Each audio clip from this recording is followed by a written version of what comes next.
Ayan mga kablog, habang sila ay naghihintay ng hibas, tumitingin din sila sa langit, baka mayroong mga pati na dayuhan. Dito kasi sila umiinom.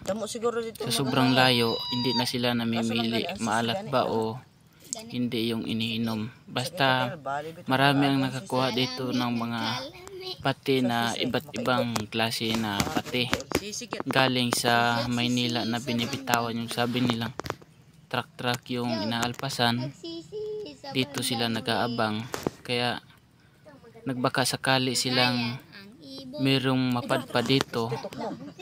Ayan, kung napapansin ninyo na medyo malikot ang ating camera, at yun ang ating ginagawa para mamonitor natin yung kapaligiran dito. Dito lang yan sa Sitio Bersilos, Dunghuan. Ayan, dito sila ay dalawa lang sila para